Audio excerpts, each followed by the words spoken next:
es el amor de nuestro Dios poderoso. Amén. La máxima expresión del amor de Dios es Cristo siendo enviado por amor y por misericordia por cada uno de nosotros. Esa es la máxima expresión del amor de Dios. Y de eso acabamos de cantar, de ese amor, que es más grande que cualquier cosa que siquiera nosotros podamos imaginar. Y ese amor es en el que confiamos, en el que descansamos. Y de ese amor es el que vamos a estar hablando durante nuestra serie de Navidad llamada Enviado a nosotros. Vamos a estar revisando algunos textos del Nuevo Testamento donde vamos a hablar, a revisar, a recordar las razones por las cuales Cristo nos fue dado. ¿Para qué fue enviado? Y recordarlas en este tiempo de Navidad. Amén. Señor bendito, necesitamos de tu instrucción y de tu guía en las Escrituras. Confiamos en que el Espíritu Santo nos guía a toda verdad en el nombre de Jesús. Amén y amén. Miren lo que dice la Escritura, el texto que vamos a estar estudiando hoy. Juan capítulo 20, versículos 19 al 21, con sus ojos en pantalla, dice lo siguiente. Al atardecer de aquel día, el primero de la semana, y estando cerradas las puertas del lugar donde los discípulos se encontraban por miedo, ¿a quiénes? ¿A quiénes? A los judíos.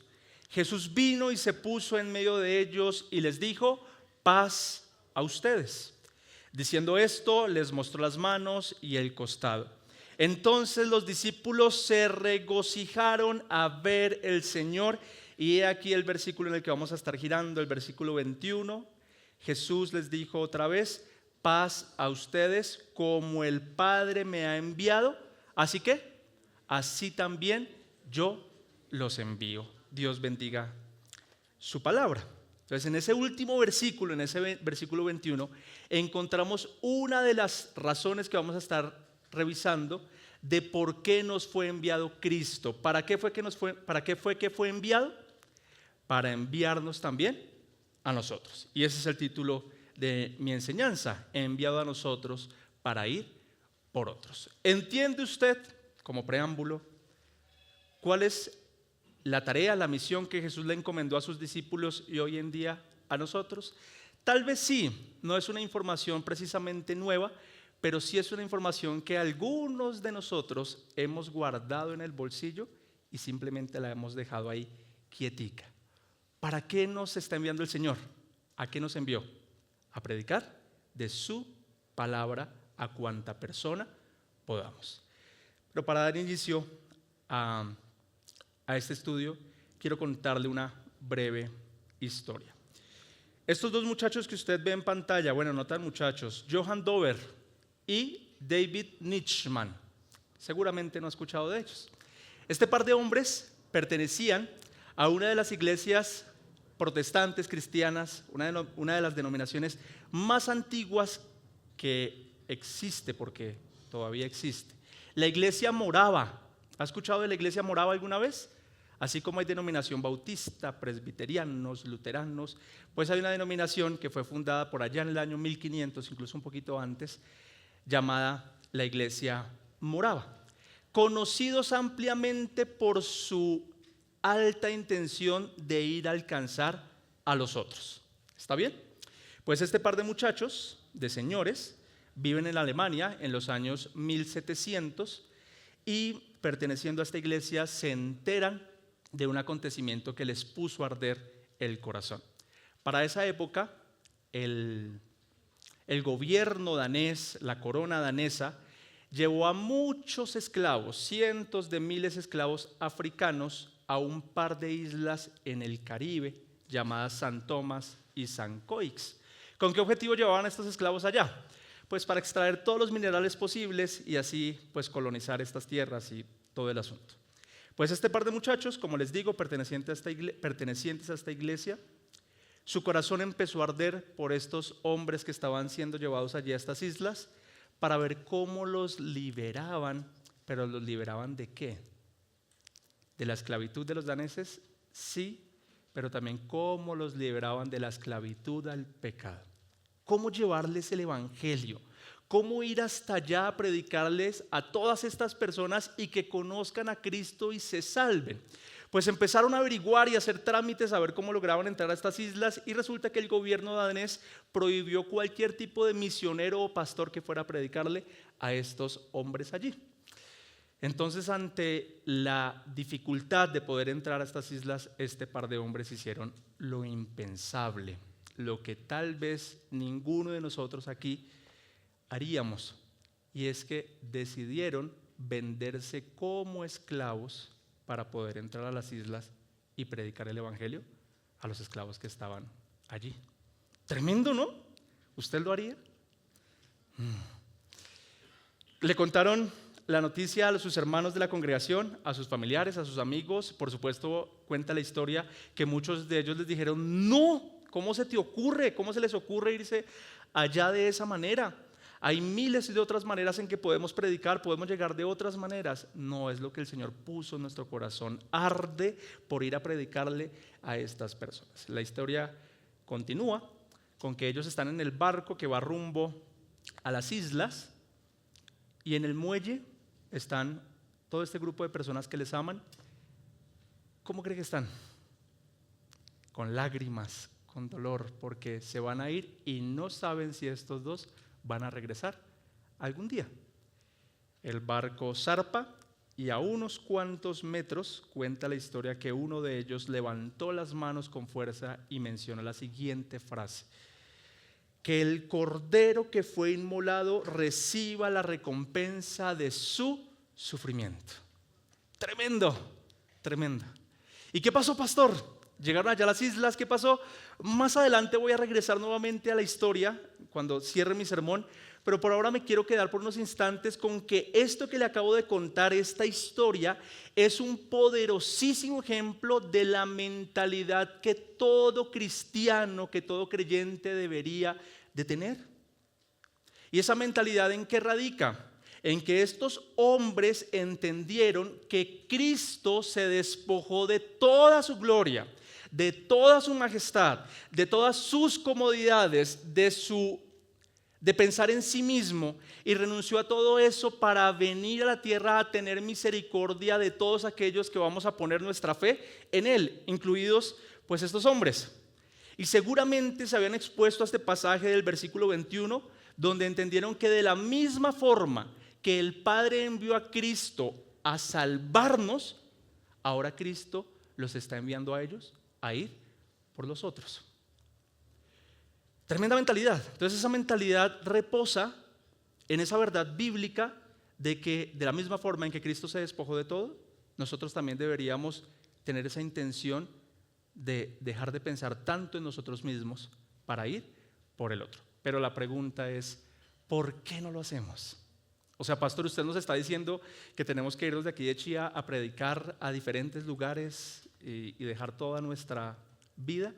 Sí y no, ya lo he mencionado en varias ocasiones. El que tenga el llamado a las misiones y que el corazón le arda por las personas que están allá afuera en otros países, ánimo, si el Señor te está llamando a eso. Y entonces nosotros, ya le voy a explicar en el sermón más adelante qué es lo que nos corresponde a nosotros. Pero dentro de las múltiples razones que pueden haber de por qué no tenemos esa misma mentalidad, ese mismo corazón misericordioso que tenían este par de hombres, me quedo con una que tiende al pecado, y es que somos muy egocéntricos y nos encanta nuestra comodidad, ¿verdad? Yo voy a hacer lo que voy a hacer sin que me afecte a mí, sin que me incomode y sin que tenga que sacrificar nada de mí. Somos muy dados a eso. Nos gusta la comodidad, nos gusta el confort, ¿verdad? Y resulta que Cristo, como lo vamos a ver en este texto, quiere cambiar esa mentalidad en nosotros. Y yo le quiero preguntar, ¿quiere usted cambiar su mentalidad de egocentrismo y de comodidad para ir por el otro y alcanzar a otros y tener misericordia de ellos y poder predicarles de Cristo? Y es una pregunta que requiere una respuesta. ¿Lo quiere hacer? Si usted lo quiere hacer, entonces tiene que acompañarme en este texto y pedirle al Espíritu Santo que nos ayude a cambiar ese corazón duro que todavía tenemos nosotros. ¿Está bien? En primer lugar, quiero que escriba allí en su material, por favor: el Hijo de Dios que fue enviado, ahora nos está enviando a nosotros por los que están lejos de Dios. el Hijo de Dios que fue enviado, ahora nos está enviando a nosotros por los que están lejos de Dios. Y lea por favor conmigo el versículo 19 del texto que estamos estudiando. Dice el versículo 19, que al atardecer de aquel día, el primero de la semana, y estando cerradas las puertas del lugar donde los discípulos se encontraban, ¿por miedo a quiénes? Por miedo a los judíos. Permítame, le pongo el contexto de lo que está ocurriendo. Porque estos hombres eran judíos, los que estaban allí escondidos en la habitación, guardados, sí eran judíos, eran los discípulos de Jesús. Y la pregunta es, ¿por qué le tenían miedo a los otros judíos? Antes de responder la pregunta, quiero que se imagine la escena. Dice que estaba la habitación bien cerrada, ¿verdad? En aquel entonces no había electricidad, entonces tocaba iluminar las habitaciones con velas, con lámparas de aceite, y estos hombres estaban allí guardaditos con las puertas bien cerradas, tal vez guardando mucho silencio porque no querían ni que los romanos ni los judíos les encontraran. ¿Cómo se sentiría usted en esa habitación? Como algo lúgubre, ¿verdad? Algo tenebrosa. ¿Qué pasó? Pues resulta que de este día que nos está narrando el texto, que es el atardecer del día domingo, hace un par de días, ¿qué había pasado con el maestro de ellos, con Jesús de Nazaret? Estaban cenando, después de orar, llegaron una cantidad de soldados romanos a capturar a Jesús como un criminal, y de ahí se lo llevaron a 3 juicios ilegales, 2 con los judíos, 1 con los romanos, y lo golpearon y lo lastimaron y lo torturaron, y finalmente la sentencia que reposó sobre Jesús es que eres condenado a la muerte. Y todos estos hombres que habían seguido a Jesús durante algunos años habían visto qué es lo que le hacían a su maestro y cómo terminó colgado en un madero como un criminal, ¿cierto? Usted recuerda eso. ¿Y cuál es la razón por la que Jesús tuvo que pasar por esa situación? Bueno, la razón es desde la perspectiva de Dios, porque era el plan de Dios para salvar a la humanidad, pero desde la perspectiva humana era porque estos hombres necesitaban acabar con ese ideal, con esa idea que estaba predicando Cristo, de que Él era el Mesías, de que Él era el Salvador del mundo. Ese mensaje necesitaban erradicarlo a Él y a todos los seguidores que también tenían ahora esa idea del Evangelio en sus mentes. Entonces estos 10 hombres que están allí, porque ya uno se había quitado la vida, ¿lo recuerda? Y otro más adelante nos va a decir que no estaba en la habitación, que era Tomás. Estos 10 hombres están allí encerrados completamente porque el objetivo de los judíos es erradicar la idea, y si eso le hicieron al maestro, pues ahora vienen por nosotros. Y tenían miedo, mucho miedo. Ya habían rumores para este momento de que Jesús había resucitado, porque algunas mujeres ya habían ido a la tumba, Jesús se les había aparecido, pero aún así el miedo los tenía allí totalmente encerrados, y aunque Jesús durante varias ocasiones les había dicho que Él iba a resucitar, el miedo los tenía completamente paralizados, porque si hay una emoción que lo paraliza a uno, ¿cuál es? El miedo, ¿cierto? Cuando uno tiene miedo, uno está ahí guardadito. ¿Qué ocurrió en medio de ese contexto? Versículos 19 al 21. Dice el 19, Jesús vino y se puso en medio de ellos y les dijo, paz a ustedes. Y diciendo esto, les mostró las manos y el costado. Entonces los discípulos se regocijaron al ver al Señor, y Jesús les dijo otra vez, paz a ustedes. Entonces regálame la imagen donde no está Jesús, la anterior. Así están. Y según este texto, Jesús se puso en medio de ellos. Ahora sí, regálame la siguiente imagen. La Biblia no dice por ningún lugar que Jesús abrió la puerta, ni que se metió por una ventana, ni nada de eso. Dice que Jesús se puso en medio de ellos. Yo no sé usted, pero me daría cierto miedo al principio, ¿verdad? ¿Sí le ha pasado que usted está en su habitación y entra alguien en silencio, y cuando usted voltea está ahí parado alguien? ¿Cómo reacciona uno? No se asusta. Entonces tiene que usted imaginarse a estos hombres, y de la nada Jesús se les pone allí en la mitad. Y la frase que lanza Jesús es, paz a ustedes. y les muestra las heridas de las manos, del costado, para que sepan y entiendan que realmente el que tienen ahí en la mitad no es ningún fantasma ni ningún espectro raro, sino que es el mismo que vieron morir hace algunos días en la cruz del Calvario. Es exactamente el mismo. Es como si les estuviera diciendo, ya les dije durante mucho tiempo que yo iba a resucitar y aquí estoy. Y vengo a traerles paz. Paz a ustedes en medio de esa situación de miedo y de ansiedad que estos hombres podían llegar a tener. Ahora, ¿qué es paz? ¿Qué habrán pensado estos discípulos cuando Jesús les ofrece paz? ¿Qué venía a continuación? Antes de responder eso, permítame le pregunto, ¿qué imagen mental se le viene a su cabeza cuando usted piensa en la palabra paz? ¿Para usted qué es paz? Entonces algunos se imaginan estar con su familia, comiendo tranquilos sin ningún problema. Eso puede ser paz. Otros se imaginan la paz en la playa, ¿verdad? Descansando. ¿Qué es paz para usted? Tranquilidad, no deber nada, estar bien con todos. Para muchos la paz descansa en tener dinero, ¿cierto? Y eso es lo que nos ha tratado de vender el mundo. Jesús dijo que Él no venía a darnos una paz según el mundo, sino una paz según ¿quién? Según Dios, ¿cierto? Una paz diferente.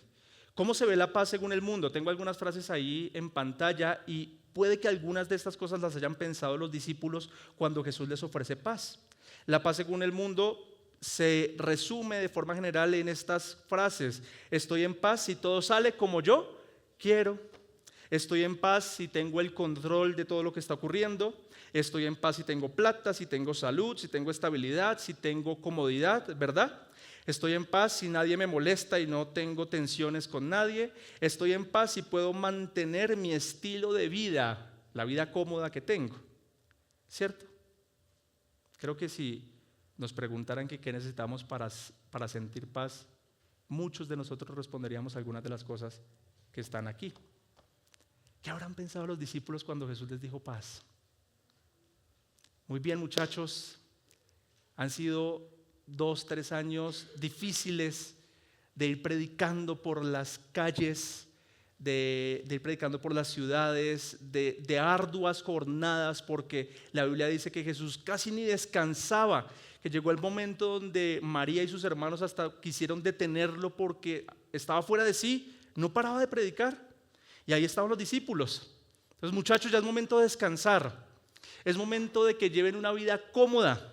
Es momento de que tengan una vida de bajo perfil. Mézclense entre las personas y vayan cada 8 días a la reunión eclesial, adoren al Señor y tengan vidas tranquilas. Es momento de que estén cómodos con sus familias. Es momento de que tengan la idea de paz que ustedes piensan que es la paz. Pues no, esa no es la paz. No para el creyente. Juan capítulo 14, 27 dice que la paz les dejo, mi paz les doy, no se las doy a ustedes como el mundo la da, no se turbe su corazón ni tenga miedo. La paz de este mundo radica en cosas de este mundo, pero la paz que viene de Dios descansa y radica en que el discípulo de Jesús vive en la voluntad de Dios, aun cuando vivir en la voluntad de Dios implique que las comodidades y el confort de este mundo se desvanezcan. Pero cuando el cristiano anda cumpliendo los mandamientos del Señor, se experimenta una paz que este mundo no puede dar, y yo sé que usted lo ha vivido, ¿verdad? La paz genuina descansa en la voluntad del Señor, en hacer lo que está escrito. En otra cosa no, como cantábamos ahorita. Nuestra confianza no está en la roca, en la arena. Nuestra confianza está en la roca que es, quien es Cristo. Entonces, Jesús no les va a ofrecer a sus discípulos ni comodidad, ni confort, sino que va a aprovechar este momento para cambiarles la mentalidad posiblemente que tenían, que cargaban, y decirles: la paz que les estoy ofreciendo no está en estas 4 paredes, no está en la comodidad, no está en que se escondan de todo el mundo. La paz que les doy va ligada al siguiente mandamiento que les voy a dar. Y es lo que les dice en el versículo 21, Juan capítulo 20, versículo 21. Como el Padre me ha enviado, así también yo los envío. ¿Quieren tener paz, discípulos? Salgan de estas 4 paredes y vayan a cumplir el mandamiento que les estoy mandando.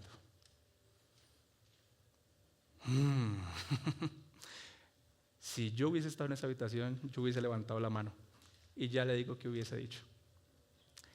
Jesús está aprovechando este momento. Los discípulos es por primera vez que lo ven después de resucitado. Y son las primeras palabras que les profesa. Jesús sabe que si Él alimenta la comodidad, si Él alimenta el que vivan para ellos mismos, van a terminar viviendo de esa manera y la iglesia no va a crecer ni a funcionar como ha funcionado a lo largo de 2000 años. Jesús sabe que en esos minutos después de resucitar, esa conversación que tiene con sus discípulos es crucial. Porque ahí en esa habitación encerrada, oscura, es donde están haciendo la iglesia que durante 2000 años se ha sostenido. Con esos hombres poco preparados. Pero Jesús sabe que sus palabras en ese momento son cruciales y aprovecha para cambiar la mentalidad de sus discípulos y sacarlos de esas 4 paredes. Y esa es la segunda idea que quiero transmitirles en este texto. El Hijo de Dios quiere cambiar nuestra tendencia al egocentrismo y a la comodidad. El Hijo de Dios quiere cambiar nuestra tendencia al egocentrismo y a la comodidad. ¿Está conmigo con eso?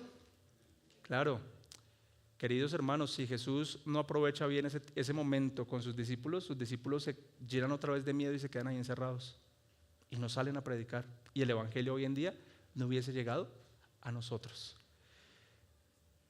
Pues mis queridos hermanos, si nosotros no tenemos cuidado, fácilmente el alcance de nuestra vida cristiana puede estarse viendo limitada por una vida egocéntrica y cómoda. Si no ponemos atención a nuestro corazón, fácilmente podemos estar reposando en esas cosas. Mis queridos, el alcance de la vida cristiana para algunos de nosotros lamentablemente se ha reducido a venir cada 8 días a una reunión como estas, de pronto entre semana participar de una enseñanza de un grupo pequeño, de saber que Dios está en medio de las situaciones difíciles que vivimos, que me ayuda en medio de mi situación económica, en medio de mi situación familiar. Pero a eso hemos reducido el alcance de nuestra vida cristiana. Vean que eso no es precisamente malo si estamos dejando de lado un componente valiosísimo del evangelio que reafirma nuestra identidad, que nos permite mantenernos firmes en Cristo, y es el predicar su palabra a otros. Pero estamos muy guardados, muy quietos. ¿Qué piensan de eso? ¿Es verdad o no? Entonces yo le propongo que hagamos un acuerdo hoy, 14 de diciembre, y que juntos le pidamos al Señor la letra A de nuestro punto, y es que nos ayude a renunciar al egocentrismo. Renunciemos al egocentrismo. Que le digamos juntos al Señor: ayúdame a no vivir para mí. Ayúdame a no vivir para mis intereses, para lo que yo quiero. Pastor, ¿qué es egocentrismo? El egocentrismo, como va a aparecer allí en pantalla, es la siguiente idea pecaminosa. Es vivir como si yo fuera el centro del universo. Mis deseos, mis gustos, mis tiempos, mis prioridades, yo es lo que yo quiero. Es la tendencia natural del corazón humano a pensar primero en sí mismo antes que en Dios y antes que en los demás. Ese es el egocentrismo, y esa idea viene desde Adán. Cuando les ofrecen, recuerda, si comen de este fruto van a ser como Dios, vas a poder ser tú el centro de atención, vas a poder ser tú el que gobiernes tu vida, vas a poder tomar las decisiones que quieras, te vas a poder gobernar a ti mismo. Y esa idea, desde Génesis capítulo 3, la venimos heredando todos los seres humanos y cargamos con eso. Y es una idea que Cristo ha tenido que cambiar cuando vino y murió por nosotros. Porque nuestra tendencia natural, como les digo desde Génesis 3, es a vivir para nosotros mismos. ¿Lo identificas? ¿Crees que tengo razón con eso? Sí. ¿Saben cómo se ve el egocentrismo en algunas personas? Que aunque en la Escritura dice que pidamos perdón el uno al otro, que en cuanto a nuestras posibilidades estemos bien los unos con los otros, algunos dicen, yo no voy a ir a pedirle perdón a la otra persona. Que venga ella y me pida perdón. Porque es que me lastimó, me hirió, estoy yo en el centro. Y de eso no se trata el cristianismo. El cristianismo se trata, como ya lo vamos a leer en un texto, de negarte a ti mismo, aun cuando tus emociones griten, aun cuando tu sentido común grite, y someterte a las Escrituras con el poder del Espíritu Santo. Ese es el Evangelio. Oiga, tan grave es la idea que Pablo, cuando estaba predicando en ese recorrido de Hechos de los Apóstoles, en su camino conoció a dos mujeres, Evodia y Síntique. ¿Sí la estoy pronunciando bien? Filipenses capítulo 4. Dos hermanas en Cristo que conocieron del Evangelio y se volvieron compañeras de milicia de Pablo. Y estuvieron con Pablo predicando, estuvieron con Pablo formando iglesias, y allí estaban estas dos hermanas. Con el paso del tiempo, por alguna razón, estas hermanas se quedan en la iglesia en Filipos y Pablo termina en una cárcel lejos de allí. Un hombre va de Filipos a la cárcel donde está Pablo y Pablo le pregunta, ¿cómo va la iglesia? Pablo, tenemos dos hermanas en la iglesia que no se quieren reconciliar. Están paradas en la raya, pensando en sí mismas. No sabemos, la Biblia no relata exactamente qué ocurrió, pero ahí estaban agarradas y disgustadas. Y ese disgusto de esas dos hermanas fue una de las principales razones por las que Pablo escribió la carta a los filipenses. Semejante carta tan preciosa, semejante contenido que está allí, y todo gira en torno, o bueno, no todo, la gran mayoría gira en torno para que estas hermanas dejen de pensar en sí mismas, dejen de ser tan egocéntricas y se pidan perdón y se arreglen por causa de Cristo. Entonces, por eso en la carta a los filipenses encontramos este mandamiento que, aunque decimos que era para ellas dos, también nos aplica para todos. Filipenses capítulo 2, versículo del 3 al 4. No hagan cuantas cosas, nada por egoísmo o por vanagloria, porque no se trata de ustedes, sino que con actitud humilde cada uno de ustedes considere a quién, por favor ayúdenme, al otro como más importante que a sí mismo. ¿Quién dice amén a esa palabra? No buscando cada uno sus propios intereses, sino más bien los intereses de los demás. ¿Qué cree que habrá pensado Evodia y Síntique cuando leyeron esa carta? Se agacharon. Sí, ese vainazo era para mí, ¿verdad? ¿Qué vas a hacer con tu ego? ¿Qué vas a hacer con esa situación donde tú dices, me lastimaron, me hicieron? ¿Vas a seguir autojustificándote como es que fue la otra persona, y vas a seguir desobedeciendo al Señor? ¿O vas a ponerte de rodillas delante del Señor y vas a decir, ayúdame a vivir lo que está ahí escrito y hacerlo? Porque esa situación de este par de mujeres no solo ocurría en ese momento, todavía ocurre, ¿o no? Todavía ocurre. Y dice Santiago capítulo 3 en el versículo 16, porque donde hay celos y ambición personal, allí hay confusión y toda cosa mala. Por lo tanto, ninguno de nosotros está exento de llevar una vida egocéntrica donde todo gira en torno a mí y donde todos tienen que pedirme perdón, donde todos me deben, donde todos tienen que venir a mí, y más bien renunciar a eso y empezar a ir por el otro y dejar de vivir tanto para nosotros mismos, ¿cierto? ¿En qué consiste la vida cristiana? Jesús lo puso en una frase en uno de sus discursos, una gran multitud. Y a esa gran multitud, Jesús no la invitó a almorzar el domingo a la iglesia. Jesús no les dio un papelito de bienvenidos, que te sientas bien. No, ¿sabe qué les dijo Jesús? Jesús le dijo a esa multitud en el versículo 23 de Lucas 9, y a todos les decía: si alguien quiere seguirme, niéguese a sí mismo, tome su cruz cada día y sígame. Ahí está escrito. Ahí está escrito. Mi querido hermano, se compromete delante del Señor a que va a orar para pedirle, a que vamos a orar para pedirle que nos ayude a renunciar a ese ego que nos acompaña, que hemos alimentado tanto tiempo. Amén. Y la otra cosa es, letra B, cuidémonos de la comodidad. Entonces, en el A es renunciemos totalmente al egocentrismo, pero en el B quiero hablar de cuidarnos de la comodidad, porque precisamente la comodidad en cierto aspecto no es mala, pero sí hay un elemento de la comodidad que puede llegar a ser pecaminosa, y ese elemento de la comodidad pecaminosa puede ser la siguiente. La comodidad, regálame la definición, pecaminosa es la inclinación del corazón a evitar todo lo que implique esfuerzo, sacrificio, dolor o incomodidad. Es elegir lo más sencillo, incluso cuando Dios nos llama a algo que cuesta. ¿Cierto? Algunos, por ejemplo, en cuanto a su servicio al Señor, quieren servir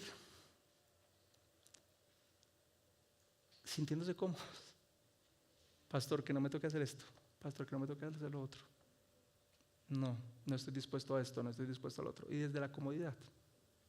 Pero es que yo quiero hacerlo, pero no quiero sacrificarme. Pastor, si mueve algo de mi placer, de mi comodidad, de esto, no estoy dispuesto a hacerlo.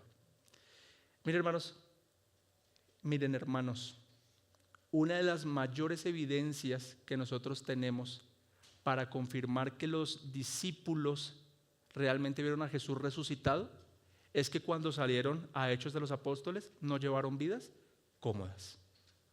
Porque usted se imagina donde los discípulos, después de haber contado de que Jesús se les apareció, que resucitó, ahora se llenaran de plata y vivieran totalmente cómodos y vivieran del negocio de la fe como algunos hoy en día viven.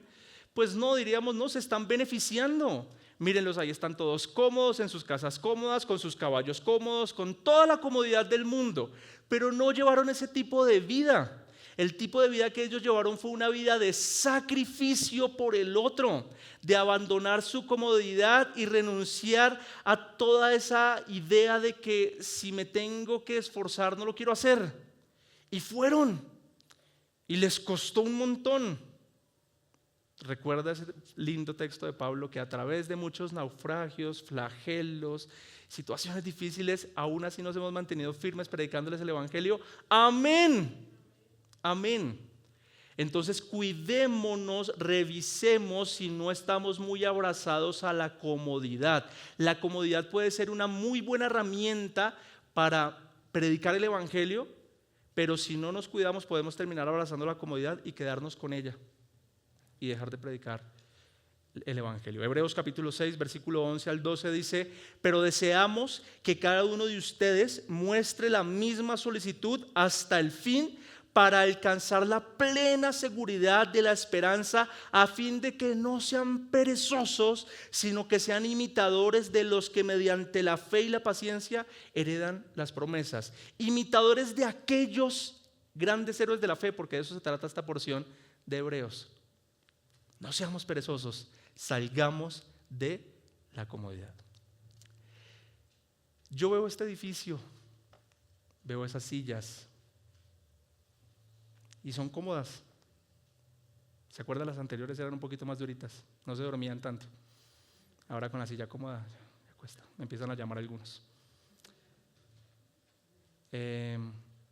Y es cómodo. El Señor nos ha permitido, por la gracia de Él, tener estas cosas cómodas para afianzar nuestra comunión con Él. Pero si no tenemos cuidado de nuestro corazón, iglesia, podemos terminar abrazando esto y olvidándonos de ese componente esencial de ir por el otro. ¿Está bien?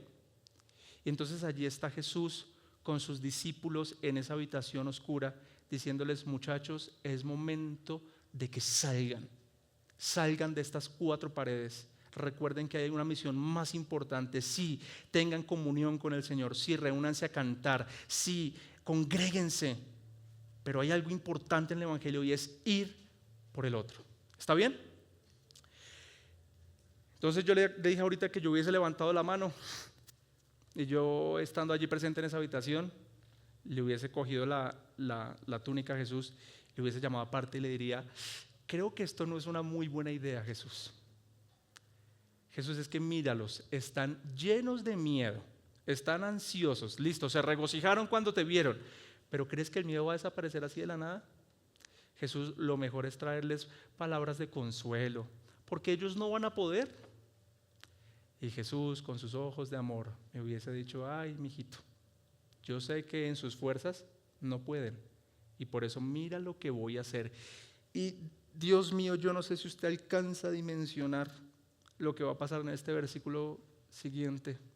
Para los que hemos estado expuestos al Antiguo Testamento y hemos sabido lo que es el Espíritu de Dios, quién es el Espíritu de Dios, lo que va a pasar en este versículo es precioso.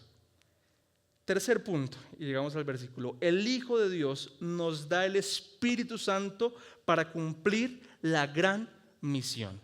El Hijo de Dios nos da el Espíritu Santo para cumplir la gran misión. Juan capítulo 20, voy a leer el 21 y el 22. Entonces, así como el Padre me ha enviado a ustedes, así también yo los envío. Y el 22 dice: después de decir esto, sopló sobre ellos y les dijo: reciban el Espíritu Santo.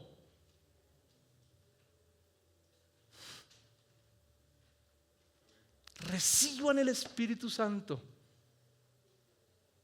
Y todos sabemos lo que pasaba con el Espíritu Santo en el Antiguo Testamento. Era el Espíritu de Dios el que venía y le daba poder a Sansón para hacer estas cosas. La fuerza de Sansón no radicaba en su pelo, radicaba en la capacidad que le daba el Espíritu Santo. Vemos a estos hombres en el desierto haciendo el arca del pacto con oro y en esa situación tan difícil, y viene el Espíritu Santo y los capacita. Vemos al Espíritu Santo haciendo grandes cosas en el Antiguo Testamento, y en este momento, en esa habitación cerrada, humanamente en el peor contexto posible, Jesús está inaugurando ahí la iglesia, dándoles el Espíritu Santo a sus discípulos. Y les sopla, y el aliento de vida ahora empieza a morar en ellos. ¿Qué pasó con sus miedos, sus ansiedades?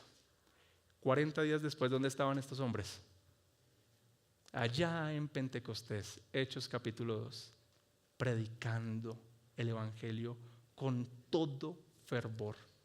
Los acusaron de borrachos, los acusaron de extraños porque estaban hablando en lenguas de los idiomas de las personas que estaban allí. No estaban hablando en unas lenguas extrañas como hoy en día ocurre en algunas congregaciones donde no se entiende nada.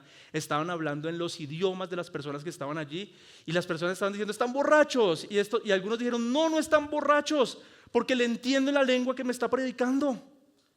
¿Y qué predicaban? De Cristo crucificado y resucitado, y les decía: arrepiéntanse de sus pecados, porque el Hijo de Dios vino a ustedes a traer salvación, y ahora tienen oportunidad de salvación al poner su fe en Él. Y allí estaban esos hombres empoderados, renunciando a cualquier comodidad, a cualquier ego, dejando todo por la idea, por el mensaje más importante que jamás existirá, y es el poder del Evangelio.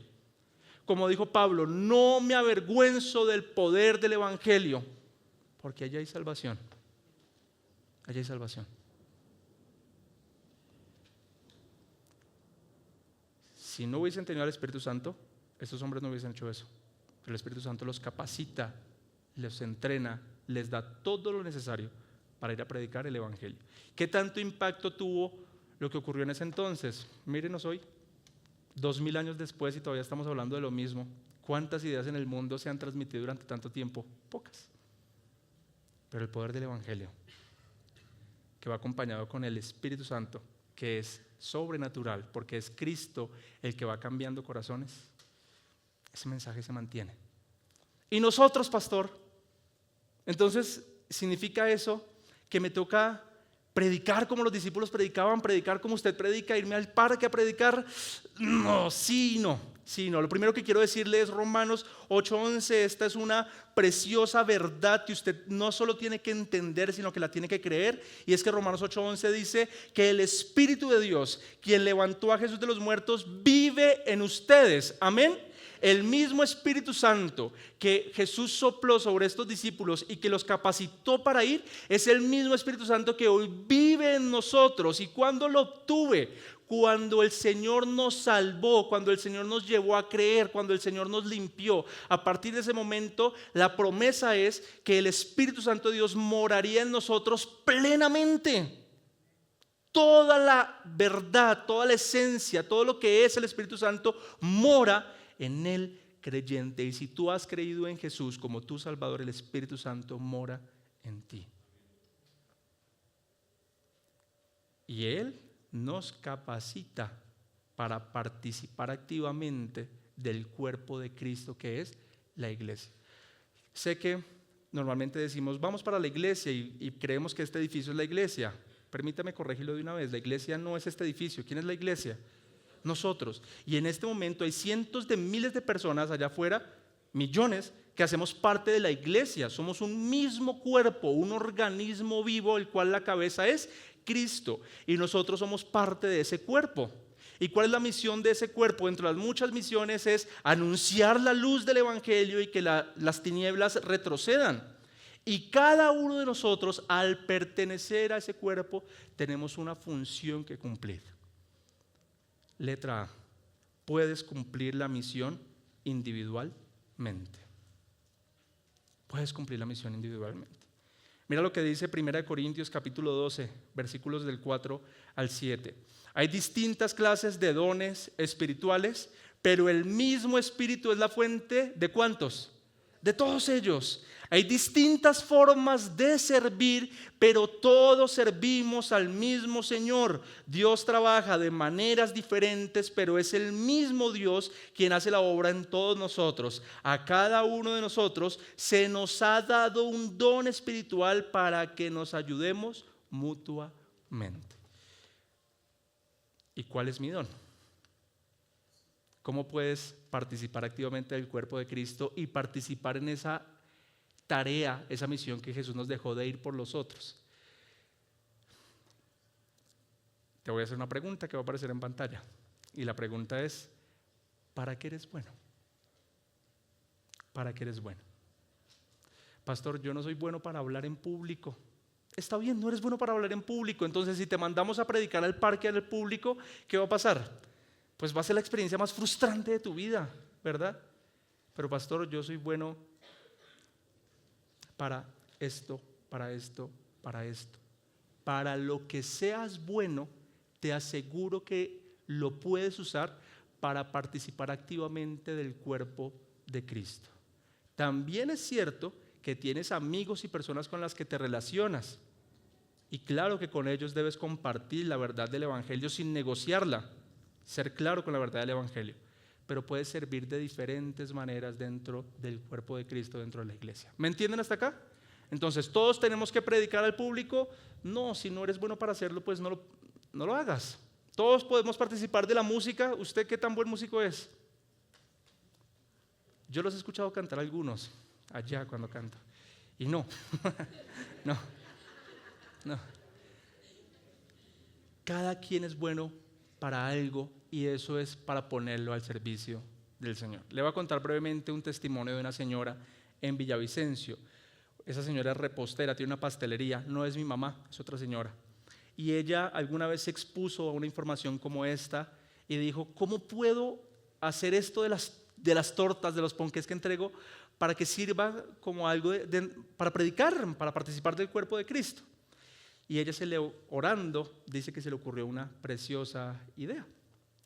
En cada torta que ella entrega, debajo de la torta mete una tarjetica como la siguiente: estoy orando por ti, quisiera contarte de las buenas noticias de salvación. Si así lo deseas, aquí estoy para hablar Romanos 8.1, que Romanos 8.1 ¿qué dice? Para los que estamos en Cristo no hay ninguna condenación. Y ella cuenta que con el tiempo algunos clientes le devolvían el mensajito y le decía, oye, me encontré esta tarjeta, ¿de qué es? Y empieza a participar activamente de predicar el evangelio. ¿Con qué? Con las tortas que vendía. Y aprovechó para lo que era buena, para participar del cuerpo de Cristo. ¿Para qué eres bueno? Individualmente, ¿cómo puedes participar del cuerpo de Cristo? Hay algunos de ustedes que son maestros, hay algunos de ustedes que manejan Uber y se relacionan con muchas personas. No se trata, qué rico que vengan a la familia cristiana las personas que ustedes evangelicen, rico, pero hay algo más allá, y es que pertenezcan a la familia de Dios, amén. Entonces, de forma individual, el Espíritu Santo nos capacita para participar en el cuerpo de Cristo. Pero, letra B, también podemos hacerlo de forma grupal. Y con esto termino. Cumplamos la misión juntos en familia cristiana. Cumplamos la misión juntos en familia cristiana.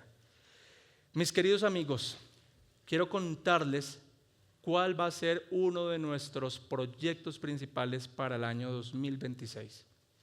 Saben todos, o la gran mayoría, que durante todo este año, mes tras mes, estuvimos visitando a 70 niños de la Fundación Niña María. ¿Lo recuerdan? Les llevamos regalo de cumpleaños mes tras mes. En diciembre llevamos regalos de cumpleaños y regalos de Navidad para todos con sus generosas ofrendas. Gracias a los que sirvieron en eso. Fuimos un grupo importante ese día. Y durante todo el año 2025, mes tras mes, les llevamos el evangelio, predicamos, y algunas de las encargadas de allí nos dicen gracias porque notamos algunos cambios en los niños. Y bendito sea Dios por eso. La gloria es para Él. Ahora, ¿qué sigue? Bueno, creo que el Señor está permitiendo todo para volcar nuestra atención aún más en esos pequeños. Entonces, la meta para el próximo año, 2026, es no ir allá mes tras mes, sino que ellos vengan en grupos de 25 niños aquí a la iglesia, domingo tras domingo.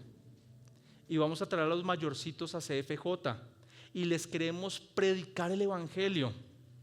Los queremos discipular, queremos que los mayorcitos se bauticen, porque cuando allá llegan a los 18 años, mijo, afuera.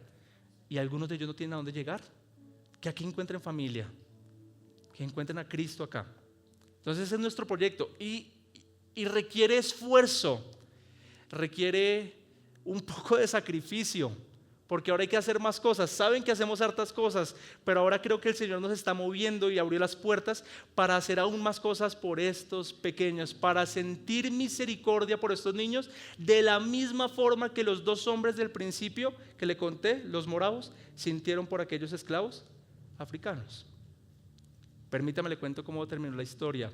El barco llegó a las costas de las islas, allí en San Tomás y San Croix, y resulta que los amos dijeron: es mentira, ustedes no son esclavos, porque ustedes son blancos, y los esclavos para ese entonces eran los negros.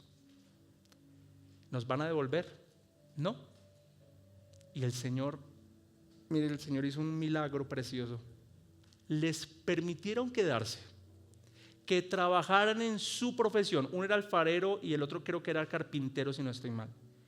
Y que estuvieran allí en medio de los esclavos y que les predicaran el evangelio sin ningún problema. Y el Señor les permitió comodidad en medio de esa isla, y ellos no abrazaron la comodidad como una excusa para no hacer nada más, sino que se aprovecharon de la comodidad para esparcir el mensaje del evangelio con más fuerza aún. Años 1700. Y usted en pantalla ve hoy 2 iglesias moravas que existen en el presente allí en San Tomás y en San Croix, fruto del evangelismo de estos hombres.